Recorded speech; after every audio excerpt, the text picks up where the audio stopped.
In a world where magic flows like rivers through the earth, a young boy named Lloyd stumbled upon a destiny far greater than he could have imagined.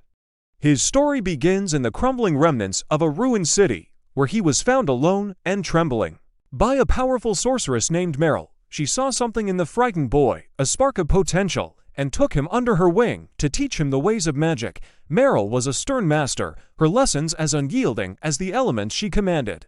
She began with fire magic, conjuring a blazing flame before Lloyd's wide eyes. "If you can't do this by sundown," she declared, "you'll go hungry tonight." Lloyd struggled, his small hands trembling as he tried to summon even a flicker. When he finally produced a tiny ember, Meryl scoffed. With a flick of her wrist, she unleashed a torrent of fire that singed his clothes. "This," she said, her voice sharp, "is fire magic." Next came water.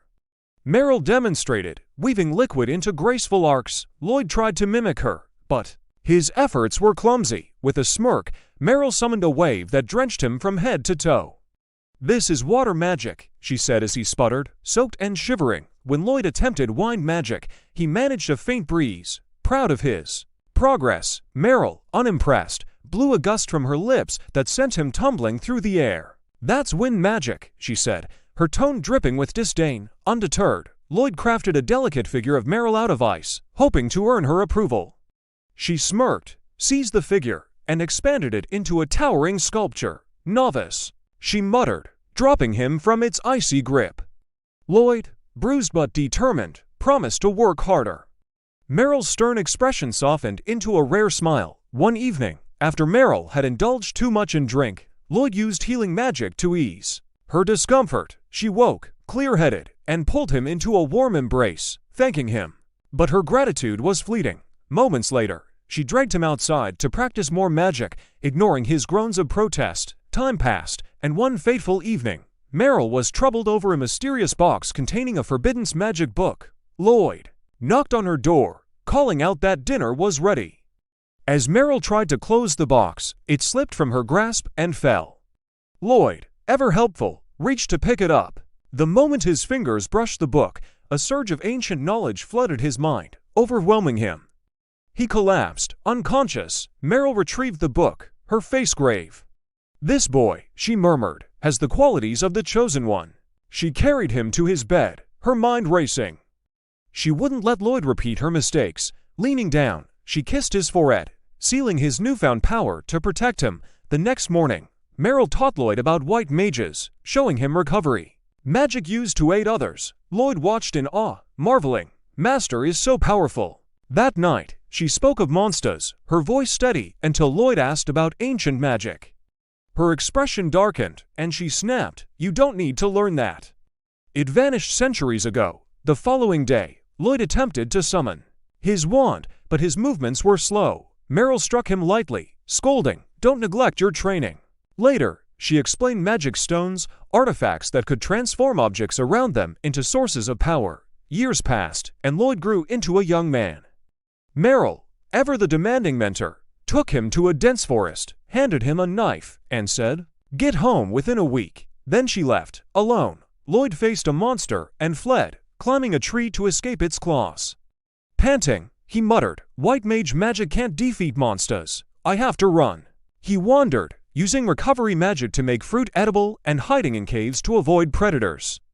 Day and night, he honed his detection magic, ate monster meat, and crafted new spells. One day, a massive spider dropped from above, its legs skittering.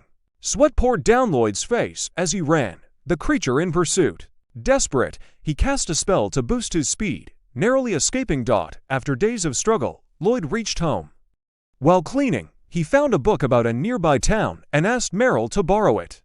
She agreed. Later, she burst in, declaring, "Let's develop magic to stop aging," and dragged him outside. Another day, while he was doing laundry, she insisted he help improve recovery magic, pulling him inside. At dinner, she unveiled a new spell, but Lloyd's exhaustion showed. She kept him awake all night, relentless in her pursuit of progress. The next morning, Meryl found Lloyd's room empty. The book she'd lent him lay on his bed, and worrying gripped her. Lloyd, meanwhile, had ventured to a bustling town. The sight of so many people left him awestruck. He used his only coins to buy bread, but before he could eat, a paper flew into his face, someone smiled, and walked away.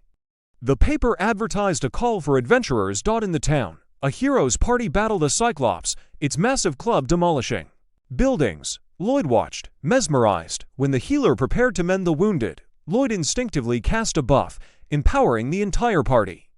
The archer struck the cyclops' eye. The tanker blocked a blow, surprised at its reduced force, and the mage bound the beast with magic. The hero delivered the final strike. The townsfolk praised the hero, but the tanker knew Lloyd's support magic had turned the tide. The hero tossed Lloyd 5 coins, calling it a D-rank reward. When invited to celebrate, Lloyd declined, unable to drink. The mage bristled at his attitude, and the hero scoffed, "White mages can't help in battle." The tanker, however, saw Lloyd's worth. That night, Meryl drank alone until a guest arrived, Will, a man from her past. He revealed that Lloyd had joined the hero's party. Meryl nodded, admitting she'd orchestrated it. "It's time for him to see the world," she said. "As long as he doesn't grow arrogant with his power." Will asked if she still regretted her past. Her lips tightened. "I won't make the same mistake," she vowed. Will recounted a dark memory. A demon lord, desperate to seize the Forbidden's magic book, had nearly destroyed everything in a self-destructive blast. From afar, Will had watched as Sybil, a white mage, used ancient magic to revive those slain by the demon lord at the cost of his own life. In a stunning twist, it's revealed that Lloyd is the reincarnation of Sybil, the hero who saved the world. In the present, a street storyteller wove tales of the hero's party, claiming heroes were chosen by a holy sword. This time, it was Alan. During a battle with a minotaur, Alan struggled until Lloyd's buffs lightened the tanker's shield and empowered the team. The mage bound the beast, and Alan defeated it. Later, the tanker, studying defense, confided to Alan that her shield felt strange lately. "I feel stronger," Alan bragged, dismissing training. The tanker frowned, troubled by his arrogance. When a golem attacked soldiers, the hero's party was summoned. Alan boasted it would be easy. At the site, no golem was found, but Lloyd's detection magic led them to its lair. Alan defeated one golem, but another emerged. Lloyd spotted a demon wielding a magic stone, controlling the golems. He explained its power to the party, buffed Lulu, and instructed her to strike the demon. She smashed it through a wall. Lloyd ordered Mia to retrieve the demon's staff, which she teleported to him.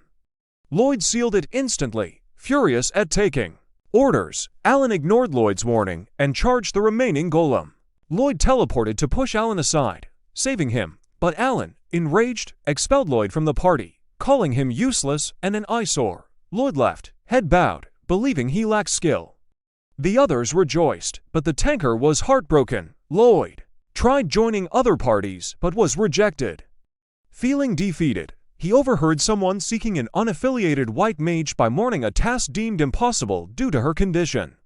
She spotted Lloyd and, desperate, dragged him to join her party, pulling him into a new adventure.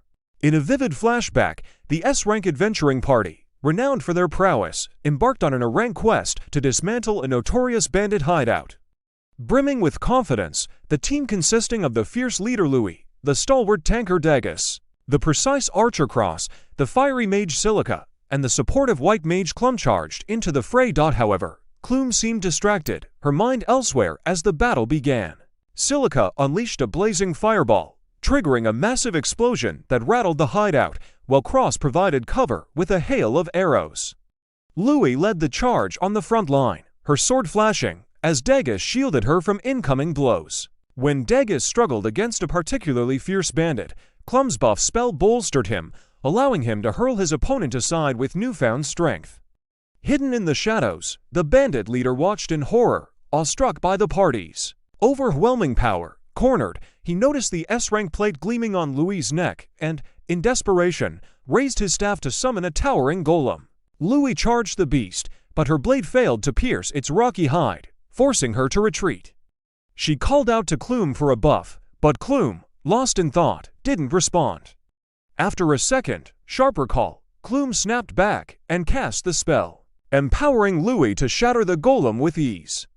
The bandits were swiftly captured, and Clum apologized profusely for her lapse, her face clouded with guilt.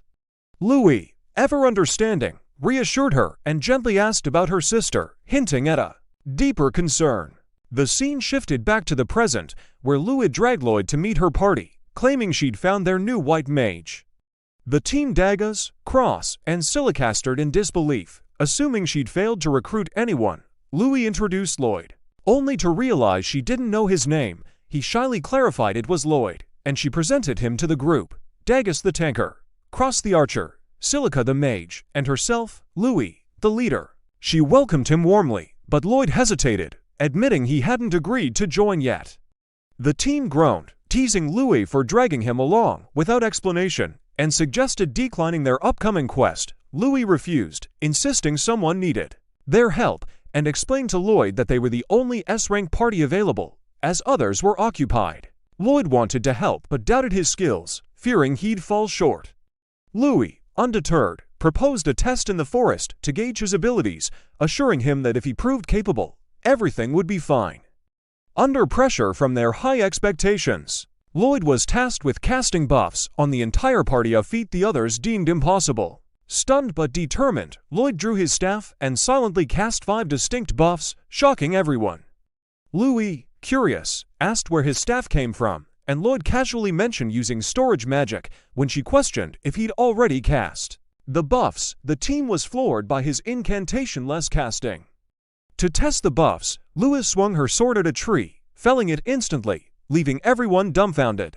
Lloyd, mistaking their shock for disappointment, apologized for his poor performance, stored his staff, and turned to leave. The party stopped him, incredulous, as he revealed he'd been fired from a hero's party for lacking power. Stunned, they asked why their previous white mage, Clume, had left. Louis explained that Clum's sister, Sylvie, was gravely ill, and the burden of adventuring while caring for her became too much, leading her to step away to avoid hindering the team. Lloyd, intrigued, asked about Sylvie's illness, learning it was a rare condition that turned her body into magic stone. Recalling his master's teachings, Lloyd requested to see her. At Clum's house, she recounted how Sylvie fell ill during a quest to extract magic stone, attacked by a monster, and left unconscious. Lloyd, sensing an unpleasant mana in Sylvie's room, examined her and found her hands and feet transformed into magic stone. He hypothesized that a high-purity magic stone had pierced her, causing the affliction, and confirmed it by inspecting the wound, assuring Clume he could cure her. Despite her doubts, after advanced healing failed, Lloyd began absorbing the corrupted mana while simultaneously healing Sylvia, a complex, self-made spell requiring extraordinary control. Louis, amazed, asked Clume to explain, and she marveled at Lloyd's ability to cast spells at once with flawless mana manipulation, a feat beyond ordinary mages. Slowly, Sylvie's limbs returned to normal, and she awoke, tears streaming down Clum's face as she held her sister's hands. Clume thanked them profusely, promising a meal in gratitude, and urged Lloyd to care for the party, though he reiterated he wasn't officially a member and felt inadequate. At dinner, the team thanked Lloyd for saving Sylvie, but he brushed it off modestly. Luth playfully smacked him, urging him not to downplay his deeds, and Lloyd, warmed by their acceptance, asked to join the party. They welcomed him joyfully, and Lua called for a celebration, her teammates teasing that she just wanted to cut loose. With Lloyd now among them, the S-rank party stood stronger, ready for their next adventure.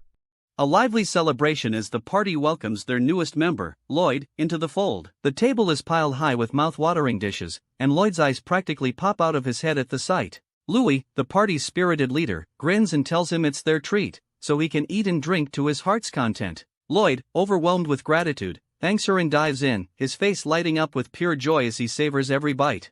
The other party members, Cross, Silica, and Dagas, watch in shock as Lloyd devours the food with unmatched enthusiasm. Lloyd can't stop raving about the meal, claiming it has a depth of flavor that makes him question everything he's eaten his whole life. The party, amused, tells him this place is just average, but Lloyd's mind is blown. Curious, Cross asks what kind of food Lloyd grew up with. Lloyd casually drops that he lived with his master, a woman who taught him magic. Her idea of cooking? Whatever grew wild in the garden, mushrooms from the forest, simple roasted meat from beasts they hunted. Silica, shocked, quips, "That's not cooking." Lloyd laughs, admitting that's why he started making their meals, but he's never managed to recreate flavors like the ones he's tasting now. The conversation takes a deeper turn as Louis asks about Lloyd's master, intrigued by the woman who taught him such incredible magic. The others lean in, curious too, and Silica wonders if she's a white mage like Lloyd. He shakes his head, explaining that his master was more combat-oriented, often causing explosions during her magical experiments. Silica asks how she taught him support magic if she wasn't a white mage. Lloyd's response? She's way more incredible than me. Silica's so impressed she declares she'd love to learn from her someday, but Lloyd quickly shuts that down, warning her to avoid it at all costs. A flashback hits, showing the grueling, hellish training his master put him through.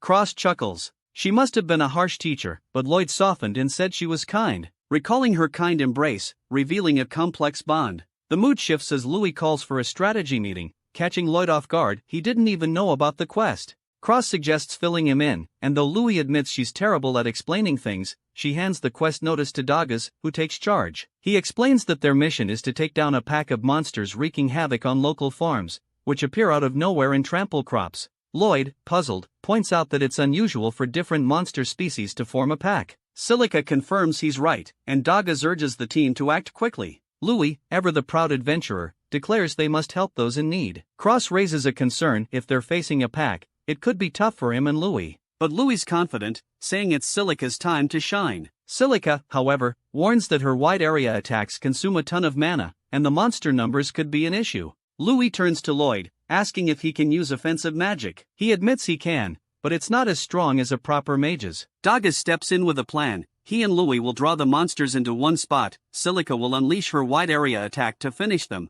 Cross will protect Silica and Lloyd will provide support and healing. Silica's thrilled at the idea of Lloyd's support magic, but he downplays his skills, revealing he was kicked out of the heroes' party for being too weak. The team shuts that down, boosting his confidence and telling him to believe in himself. After dinner, the group sets a meeting place for the quest. Dagas teases Louis about not sleeping in, sparking a playful argument when Cross joins in, poking fun at her. Lloyd tries to slip away, but Dagas stops him, pointing out the inn is in the opposite direction. Lloyd admits he can't afford a room, but Dagas hands him some money, saying it'll come out of his quest reward. Lloyd, touched by the gesture, promises to work hard and repay him. At the inn, alone in his room, Lloyd vows to repay the party's kindness. Morning arrives, and the party gathers, ready to head out. Louis notices everyone's empty-handed and is delighted to learn Lloyd storing their belongings using his storage magic. He even stores her things, earning a big smile from her. Lloyd suggests teaching them. The others asked if they could learn it. Lloyd explains that anyone with a bit of mana could do it, though increasing storage capacity takes training. The team's all in, eager to learn, and they set off for the quest. On the way, Dagas points out the demon realm across the mountains, adding a hint of foreboding. As they cross a rickety bridge, Louis, ever the strategist,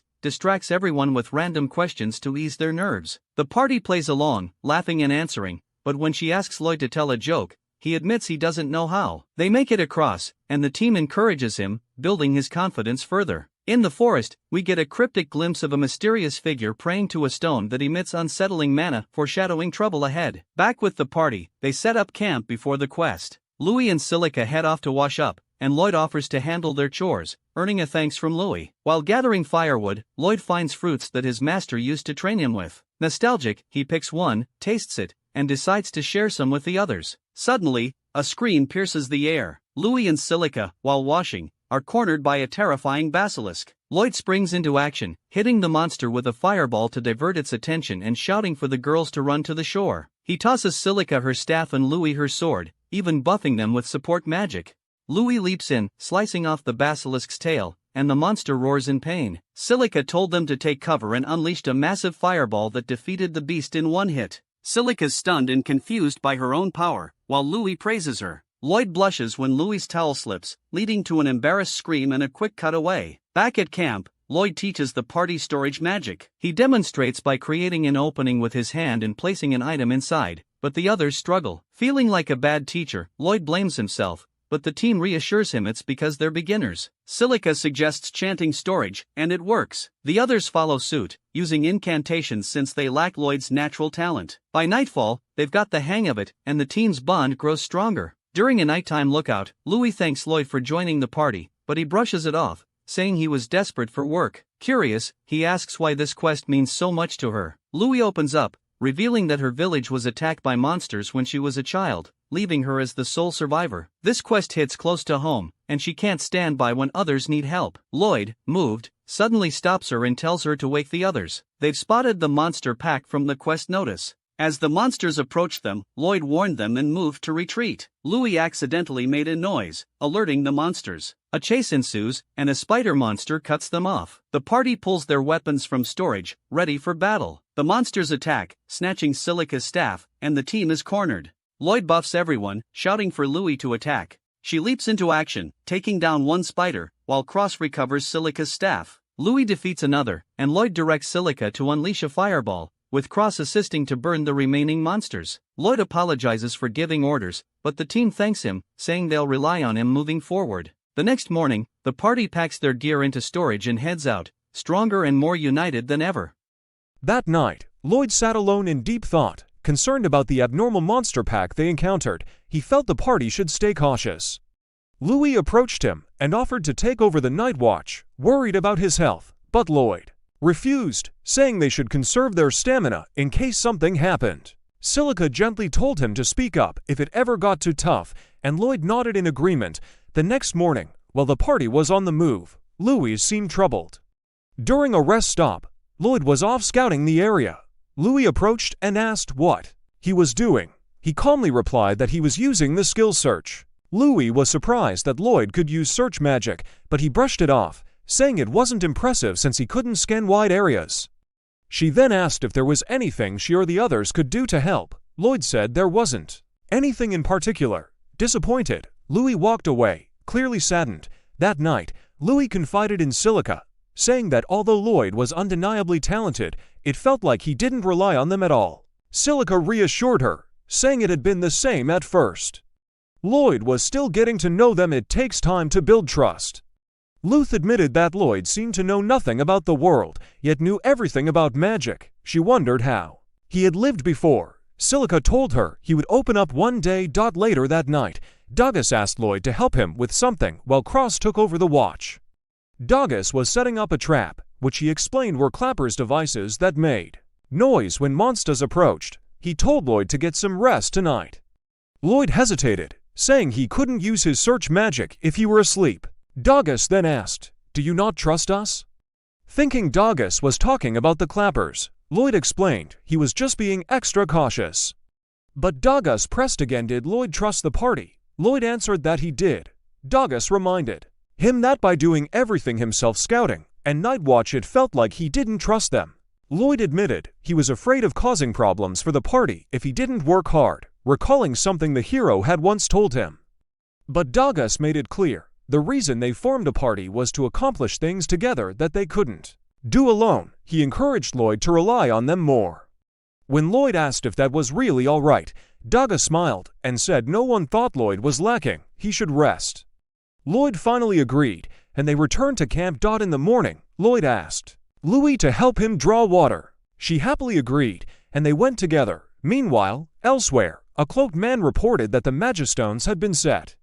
Lord Michel, a nobleman, inquired about Ishtar's high-ranking adventurers. The cloaked man informed him that most were out on quests, leaving only low-rank adventurers and the hero's party in Ishtar. Michel smirked and said, "Let's see how the hero's party fares on their own." He ordered the cloaked man to inform their client that it was time, and then vanished. Back at the party, something felt off. Since entering the forest, they hadn't encountered a single monster. Suspicious, Lloyd used his search skill again, and this time detected monsters 10 kilometers away. Louis was shocked that could scan that far.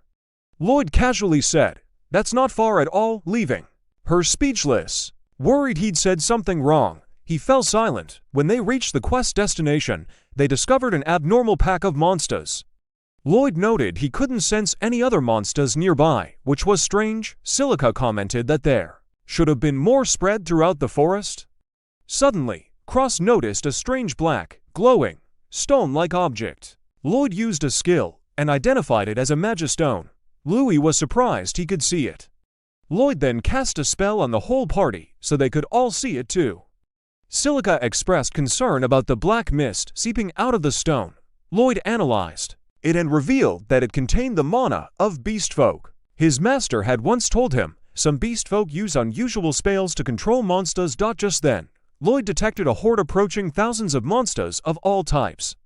Cross suggested falling back, but Louis feared the nearby residents wouldn't survive. Lloyd declared they should engage, because he had a plan. He asked Cross if he could shoot the Magistone. Cross said he could hit it, but wasn't sure if he could break it. Lloyd told him he'd handle the buffs.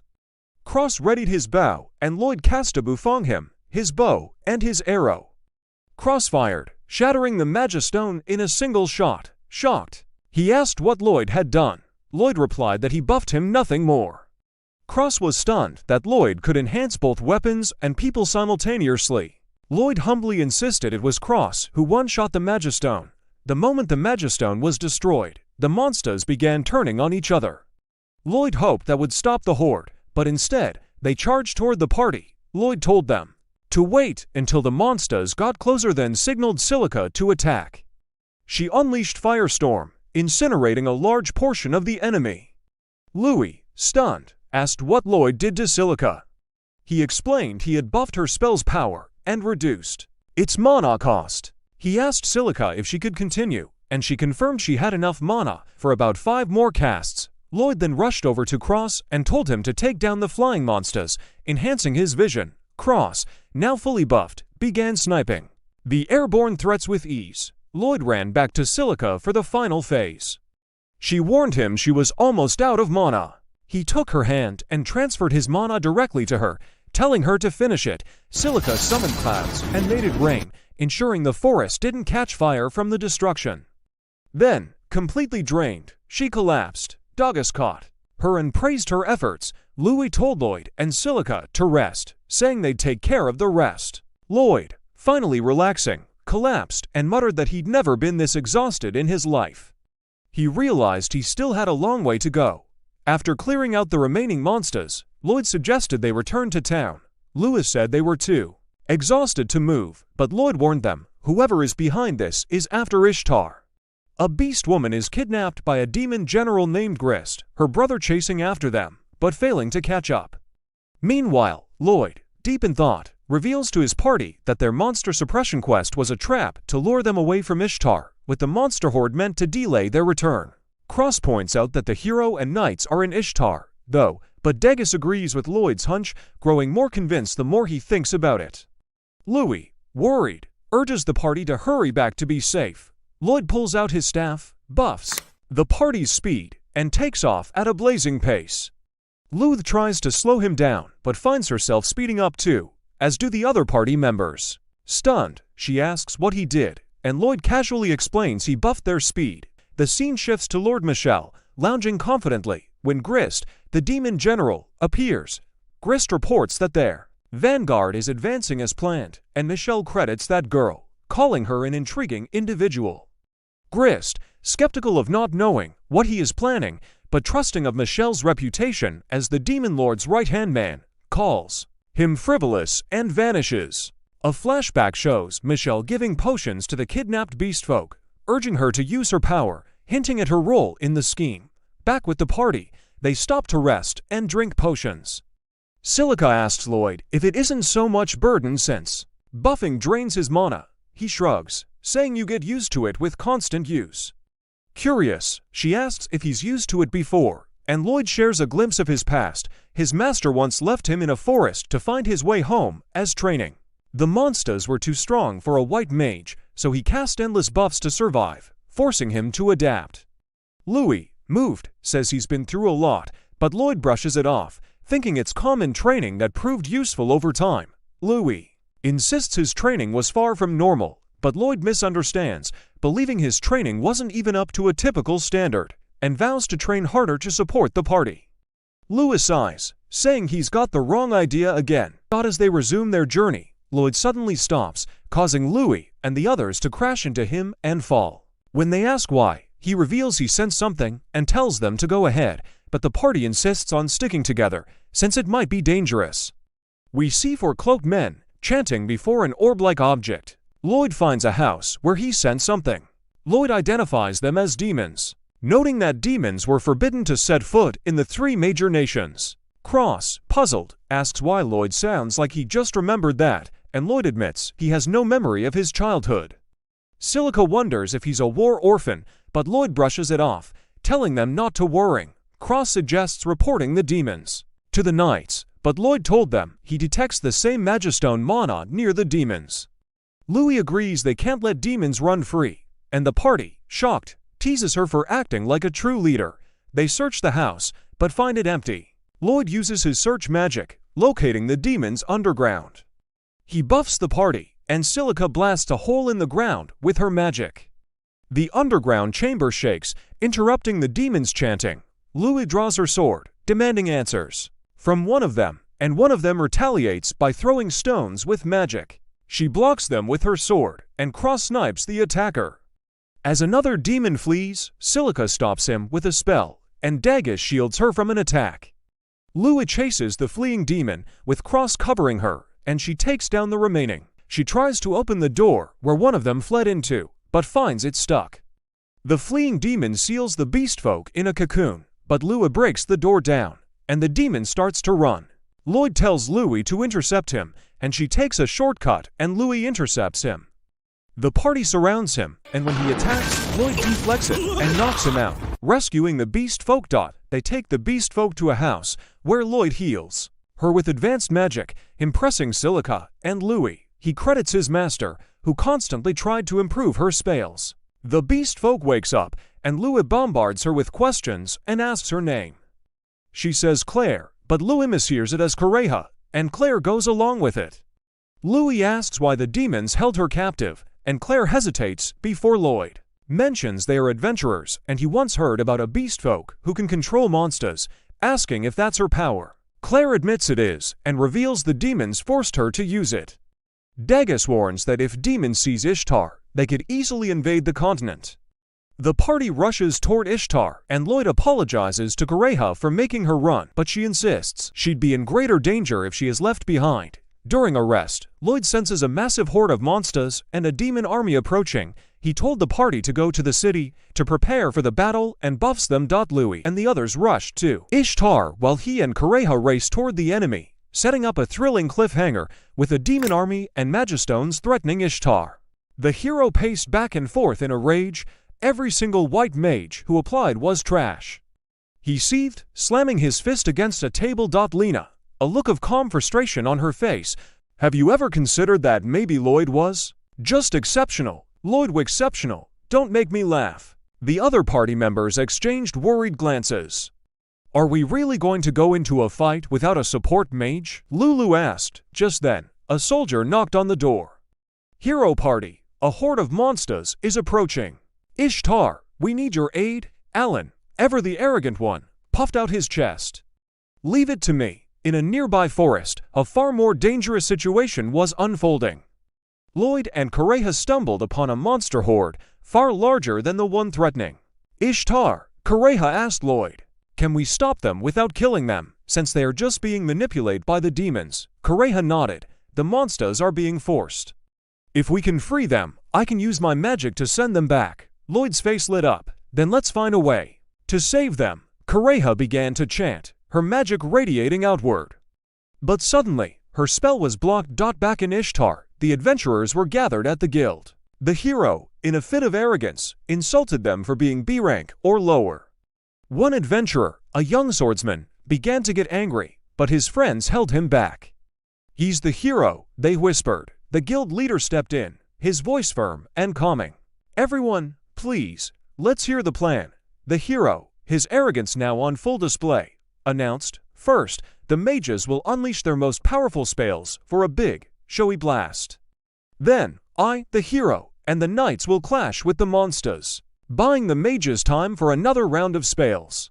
A chorus of protests erupted from the crowd. We can only use our powerful spells once. Not with that kind of power. The hero's face flushed with anger. You should be able to pull that off, he roared. Even his own party's mage, Mia, shook her head. My spells aren't as powerful as they used to be. Why didn't you tell me? The hero demanded. Mia looked away. I wasn't the only one getting weaker. We've all been feeling it. Since when? He pressed. Lulu replied softly. Since you expelled Lloyd. The hero's face contorted with fury. You've been deceiving me. Lena stepped forward. None of us deceived you. You've just grown complacent. As a hero, you didn't pick up on it. You don't even train anymore. Enraged, the hero lunged at her. But Lena blocked his punch with ease. Get out, she said, her voice a low command. The other adventurers began to mutter, a wave of shame washing over them. The hero, defeated, fled the guild. His party followed, but Lena stayed behind. I'll fight with you, she announced, her eyes filled with determination. Meanwhile, in the forest, Lloyd and Kureha had a breakthrough. They found magistones that were interfering with Kureha's spell. There are multiple magistones, Kureha explained. If we don't destroy them all, I won't be able to control the monsters. Lloyd used an advanced search spell to locate the other magistones. With his magic, he concealed their presence, and they moved forward.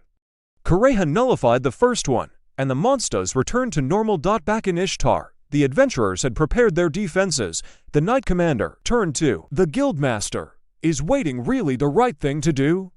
The Guildmaster had a flashback. Lena, her voice ringing with conviction, was telling the adventurers, we should wait for Lloyd. He was the cornerstone of the hero's party. But why did they kick him out? An adventurer asked. They were blinded by the hero's title, Lena explained. They didn't realize it was all thanks to Lloyd's support magic. With his help, we might just be able to turn the tide. The Guildmaster shook his head. Lloyd isn't in town. He's out on a monster-slaying quest with an S-rank party. The monster horde finally arrived. The archers fired their arrows, and the mages launched fireballs.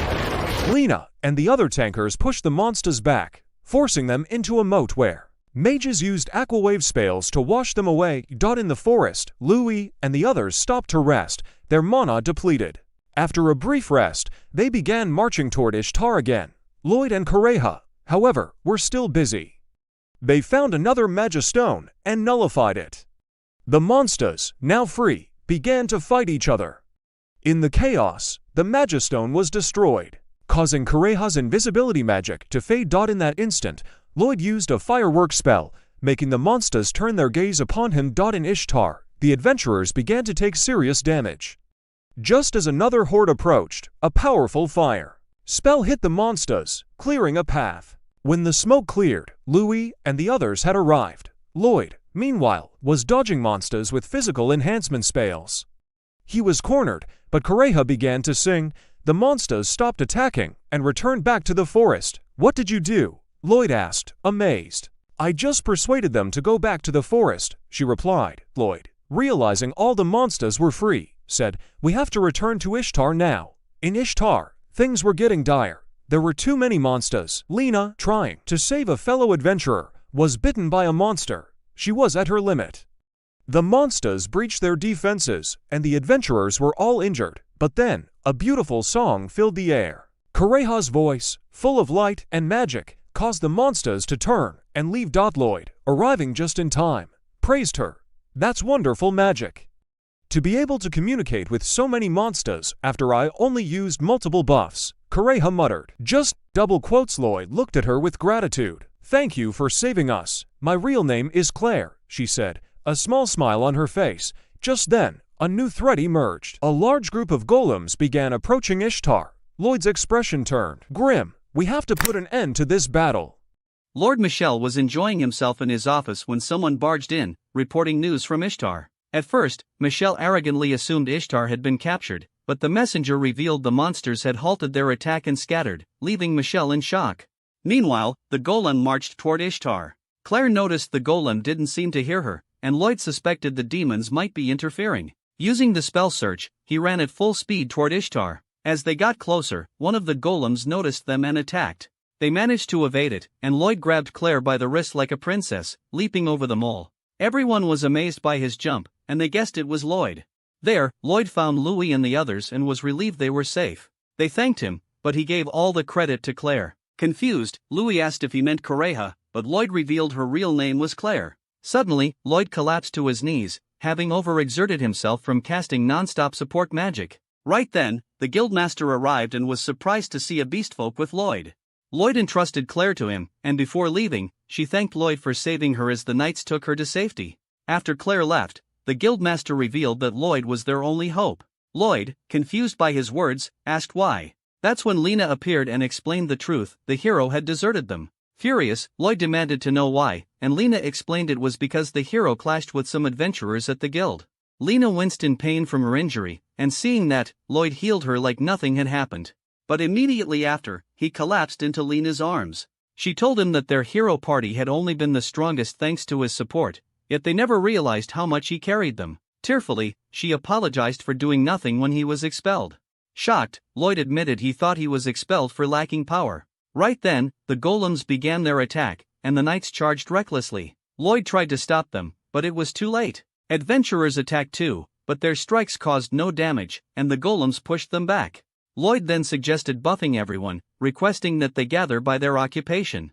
He cast defense buffs on tankers, mana on mages, accuracy on archers, and strength on knights.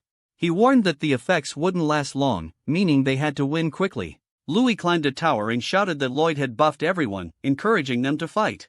When one of the golems attacked, Lena blocked it with ease, and Louis slashed it in half. Their actions inspired the others, showing the power of Lloyd's buffs. Morale soared, and Lloyd instructed his party to help the adventurers, entrusting the fight to them. Escorted back to the fortress to rest, he watched as the mages and archers combined their spells to destroy golems. Dagas defended Silica as she unleashed her magic, and gradually, they gained the upper hand. But when the final golem remained, Lloyd's buffs wore off, and the golem stopped taking damage. The knights panicked and ran. As the golem prepared to strike Louis, who was defending the fortress gate, Dagas leapt in to block but was slammed to the ground. Seeing this, Lloyd used the last of his strength to buff Louis's sword. Louis asked Lena and Dagas to assist, and after they blocked the golem's punch, he jumped and sliced it in half. The adventurers cheered their victory as Lloyd fainted with relief. From afar, Meryl's old acquaintance observed, admiring Lloyd's achievement before leaving. Meanwhile, Demon General Gris stormed into Michelle's office, enraged that Claire had been taken and the mission failed. But to his surprise, Michelle had fled. Furious, Gris destroyed the office and swore revenge on whoever interfered. The next day, Lloyd woke up. Louis told him he had been asleep for a whole day, and he apologized for worrying her. She led him to the door, and when he opened it, the townspeople hailed him as their savior and hero. Overwhelmed, Lloyd shut the door immediately. Louis asked why, and he admitted he had poor communication skills and hated being praised. She tried to push him outside again, but Lloyd fled by jumping from the window, dodging the crowd. Meanwhile, Will visited Meryl's house, but before he could enter, the door exploded. He emerged unscathed, smirking at the warm welcome. Meryl praised his survival, but Will brushed it off as a trade secret.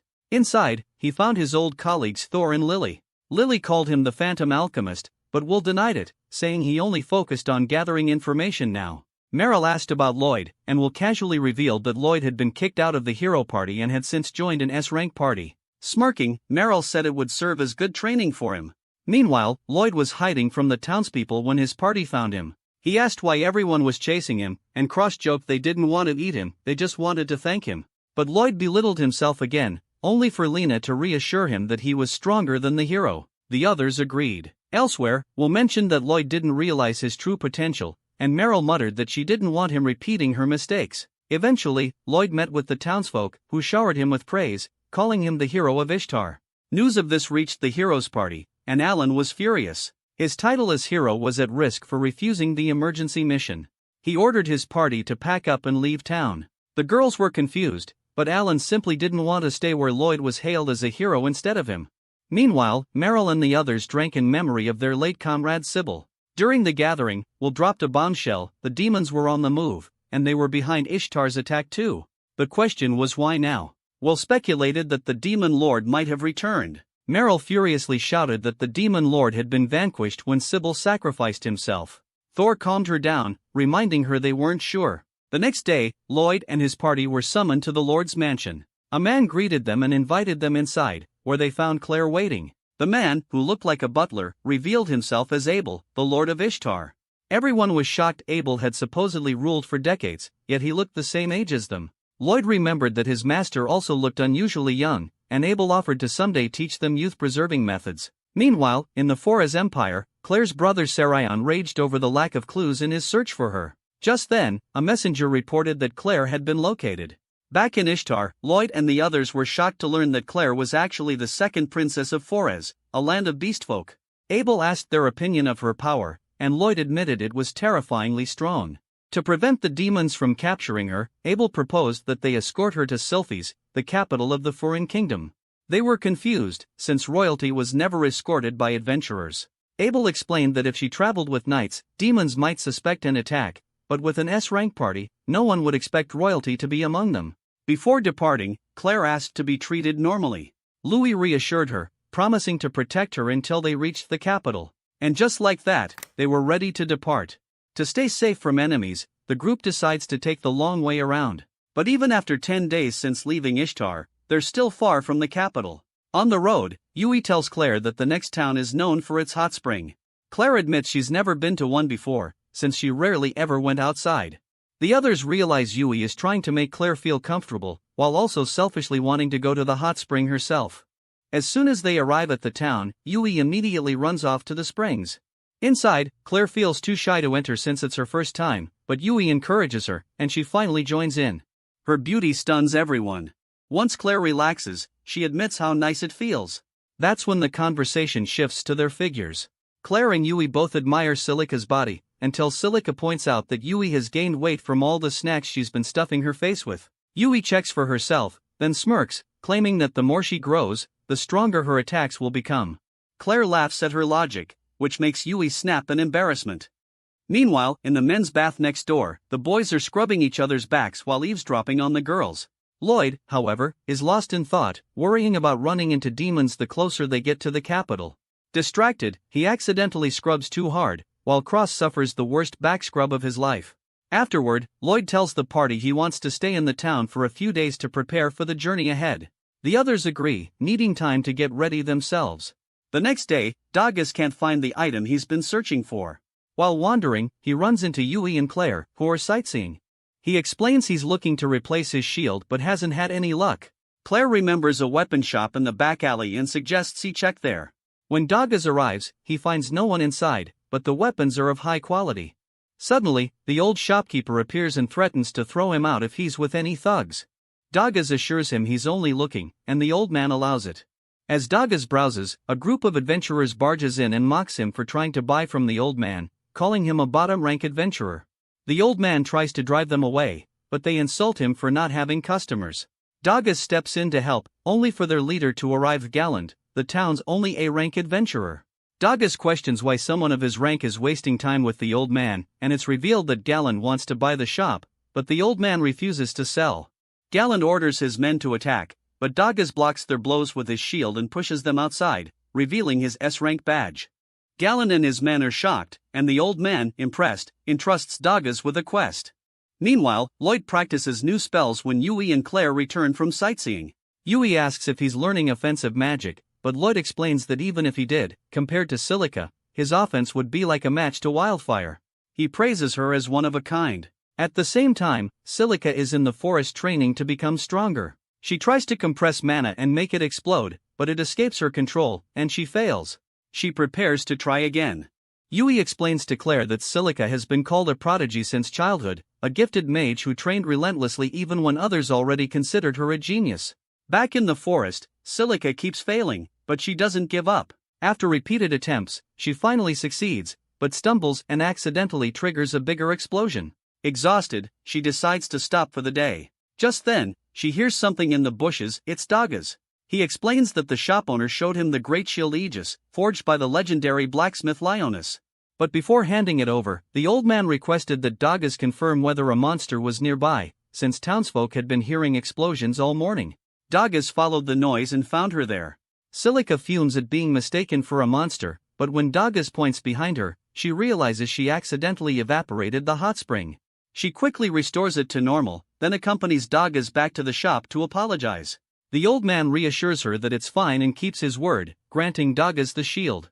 Back at the inn, Dagas proudly shows the party his new weapon.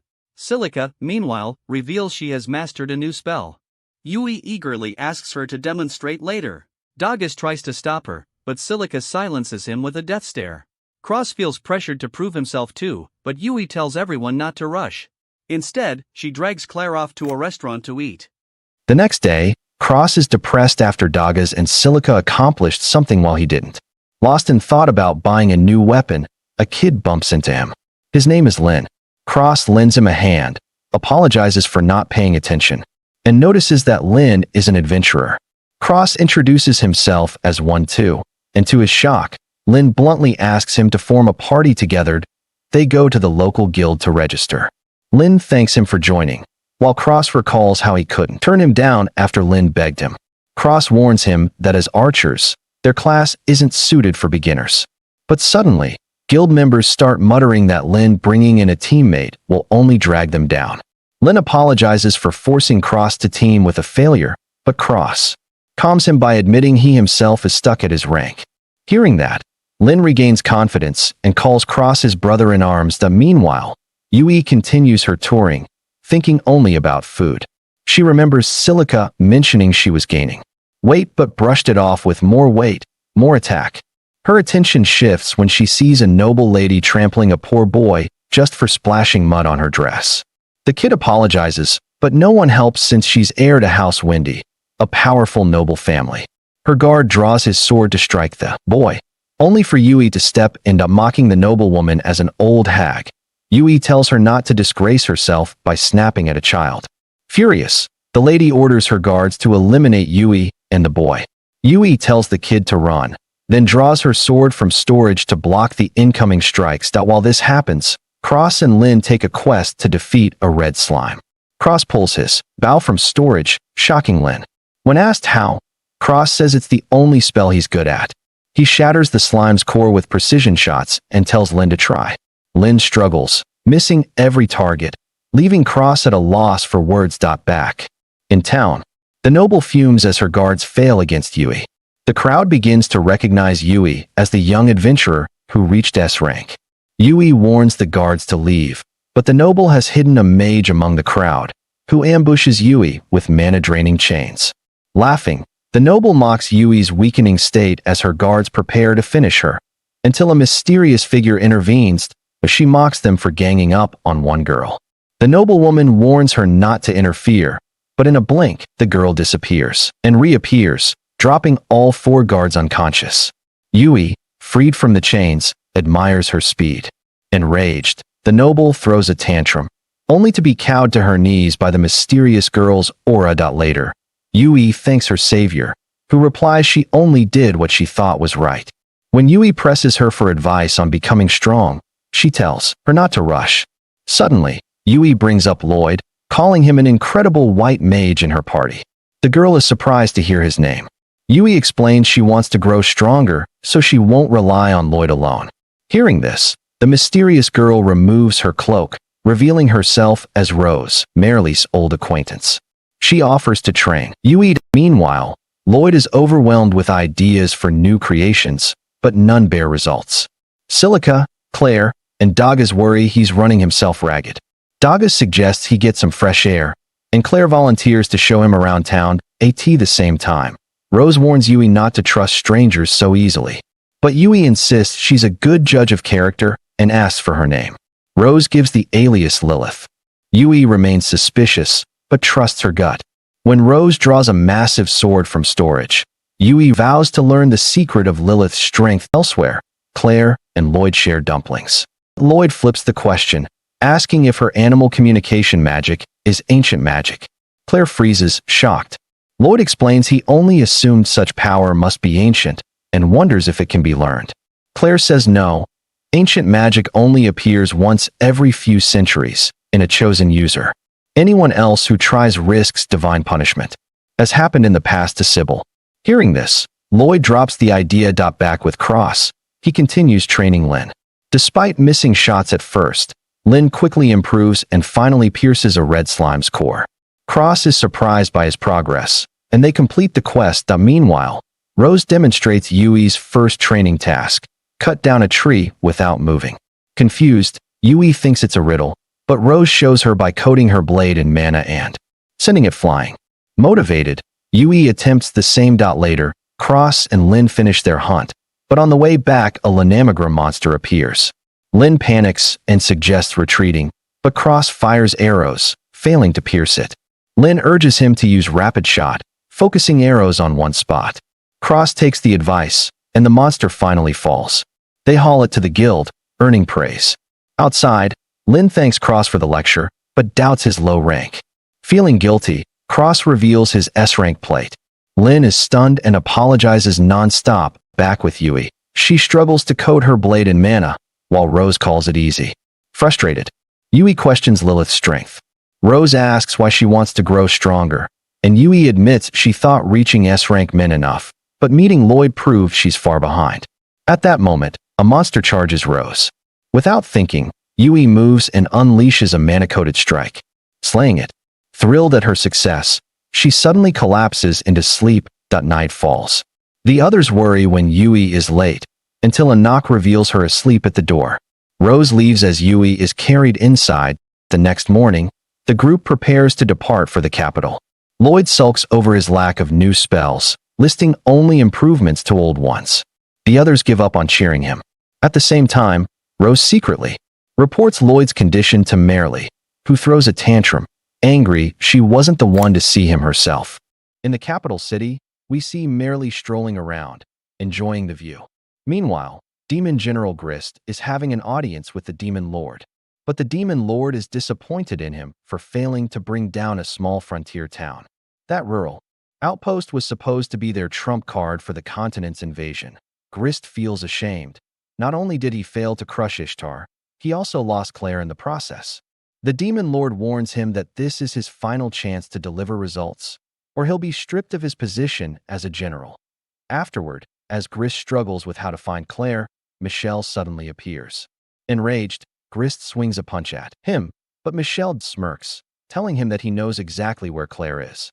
At the same time, Lloyd and the others continue their journey, with Yui asking her usual riddling questions. Suddenly, they hear a sound from the bushes. The group immediately closes in around Claire, only to realize it's just a rabbit. Lloyd casts his search magic, scanning the forest nearby. Finding no trace of demons, they then decide to rest. While resting, Lloyd praises the others for how quickly they acted to protect Claire. Yui responds that he also did a fine job supporting the party. But Lloyd dismisses the compliment, saying he could have done better. That's when Silica snaps back, furiously telling him she's been training non-stop just to catch up to him. The others admit they feel the same way. They've felt lacking ever since Lloyd joined. Yui then advises him that if he can truly appreciate his own strength, he'll be able to draw out his full potential, just like she learned under Rose's training. Back in the capital, Merrily is stopped at the gate when she tries to enter the castle. Without hesitation, she casts a spell and slips through. As she wanders the halls, she comes across the library, where she discovers a hidden door. Before she can even knock, it's opened by a beast girl named Lowen, an old acquaintance who instantly recognizes her by her mana scent, a special ability of hers. They catch up, and Lowen reveals shocking news. The Demon Lord's son has already inherited the throne and is preparing to invade the continents. Merrily changes the subject, impressed that the Emperor allowed Lowen to hide her lab within the castle. Lowen admits she built the lab to study Merrily's unique ability to cast magic without incantations. That's when Merrily pulls out an ancient book, the very one said to seal the Demon Lord. She asks Lowen to analyze it. Meanwhile, Lloyd and the party are now only one day away from the capital. As the sun sets, they decide to make camp. But to be sure, Lloyd activates search magic again, only to find his spell blocked. At the same time, Silica tries to summon her staff, but a thick mist interferes with her mana. The party immediately concludes that demons are behind it, and they sprint at full speed toward Schwer's. Back at the castle, Lowen finishes analyzing the ancient book. She concludes that it still carries traces of Sybil's mana. Merrily then tells her about the time Lloyd touched the book, and how he was perfectly compatible with it. He might be a chosen one, just like herself and Sybil. That's why she trained him to the brink of death, to make him stronger than even herself. Lowen quietly asks Merrily if she came here just to see him. Merrily replies softly that she only longed to hear his voice again. Soon after, Lloyd and the party finally arrive at Schwer's, only to find the city completely deserted. To cut through the fog, Silica blasts the mist away with a wind spell. But waiting for them on the other side is Grist, flanked by a group of demons. Claire gasps, recognizing him. She explains to the others that he's one of the 4 demon generals, the very one who kidnapped her. Hearing that, Lloyd immediately buffs the entire party and they form their battle formation before charging in. Grist makes the first move, lunging straight at Claire. Dagas intercepts with his fist while Yui swings from behind, but her sword is blocked by something invisible. Lloyd identifies it instantly, it's mana armor. When Grist leaps into the air, Silica fires a spell at him, but he dodges easily. Reinforcements pour in, surrounding them. Just as things look grim, a sudden blizzard crashes down, freezing the demons solid. The caster is revealed, Sarion, Claire's childhood friend. Far from the town, Michelle observes the battle, only to be interrupted by Will, who arrives to destroy the mist caster. Michelle laughs arrogantly, mocking him as a small fry. Meanwhile, Claire beams with joy at seeing Sarion again. She introduces him to the others, but Sarion dismisses them as nobodies. Yui whispers that this is the ice crystal hero, famous, but ill-mannered. Their reunion is cut short when Grist shatters Sirion's ice and charges forward again. Sarion counters with another ice spell, but Grist kicks it away and drops another wave of frost on him. Grist dodges it easily. Yui and Silica try to step in, but Sarion snaps at them to stay out of his fight. Meanwhile, Michelle believes he's already finished off Will, only for Will to appear behind him. Calmly, Will tells him that he can see straight through his tricks and that he came here specifically to get rid of the mist. Michelle's expression shifts when he realizes who he's up against, the legendary alchemist himself. Back in Schweers, the others watch in shock as Sarion fights. Up until now, Grist has only been dodging, which makes Lloyd feel uneasy. Suddenly, Grist compresses his mana and charges straight at Sarion. Lloyd shouts for everyone to take cover as the two collide, fist against ice, creating a massive explosion. In the chaos, Michelle slips away unnoticed as the dust settles. Lloyd scrambles to his feet and uses search magic to locate his companions. But his heart sinks when he realizes he can't find Claire's presence anywhere. He looks up and sees Grist holding her tightly, already escaping aboard a flying ship. The battle is over, but Claire has been taken once again. Sarion attempts to catch up with Grist, who has taken Claire. His magic falters and crumbles, leaving him plummeting. Silica swiftly employs her wind power to guide him safely to the ground. Sarion, undeterred, prepares to try again, but Lloyd intervenes, halting him. Lloyd reveals that Sirion's injuries have already been healed. He proposes a plan, but Sarion, skeptical of Lloyd's capabilities, resists. The others remind Sarion of his past mistakes and vouch for Lloyd's proven abilities. Speechless, Sarion relents, humbled by their words. Meanwhile, aboard the airship, Claire is encased in a cocoon. Grist marvels at the ship's magnificence, questioning why it wasn't used to attack Ishtar. Michelle explains that the ship is a prototype and reveals its power source, a fragment of the previous demon lord, presumed destroyed in the last war. Grist, shocked, demands to know what Michelle intends with the fragment. Michelle smirks, admitting he seeks to create a monster of terrifying power and profit from it. An alert interrupts them as Sarion and his allies approach, using ice as footholds created by Sirion's magic. Claire awakens, startled by the alarm and shocked to see Sarion collaborating with others. Michelle, equally stunned, watches them advance through the air, propelled by Lloyd's gravity magic. Will observes from the ground below. Lloyd, Sarion, Silica, and the others land on the airship's deck. Grist confronts them, ready for battle. Lloyd casts a buffing spell on the group, as is his custom. Sarion attacks Grist, but his magic shatters against Grist's mana armor. Lloyd signals Silica and Sarion, and Silica unleashes an acid fog to distract Grist. Grist disperses it with sheer brute force. The group launches a synchronized assault, but Grist's mana armor remains impervious. From the control room, Michelle mocks their efforts. Grist boasts that no one can defeat a demon general and unleashes a powerful attack aimed at Sarion. Dagas intervenes, blocking the strike. When Grist attempts a follow-up punch, his arm freezes and shatters.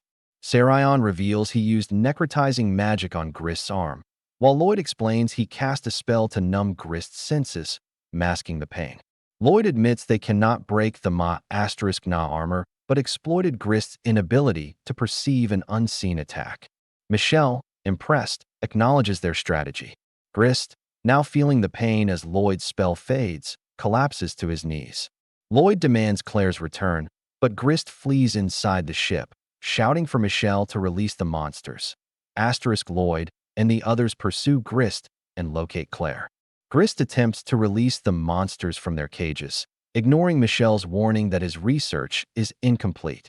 A monster attacks Grist, and Michelle seizes the opportunity to study its behavior, using Ishtar's control methods. Sarion frees Claire from the cocoon, dodging a monster Michelle sends to stop them. The group reunites with Lloyd. As Yui and the others prepare to fight, Claire intervenes, using her ancient magic to free the monsters from Michelle's control. The ship begins to shake violently.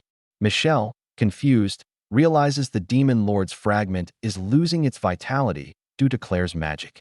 He removes the fragment, causing the ship to lose its mana source and begin descending. Grist, driven berserk, demands the fragment. Michelle, seeing a new experiment, tosses it to him. The fragment merges with Grist, pulling nearby monsters into a black hole. As the black hole collapses, a chimera emerges. Michelle, thrilled, is struck down by the chimera Grist. Lloyd and the others prepare to confront the new threat. Elsewhere, Lowen offers merely a place to stay for the night, but she declines, citing the lack of liquor. Will suddenly appears, having put the castle guards to sleep to sneak in. Merely senses urgency in his arrival, suspecting a critical matter has brought him to the castle.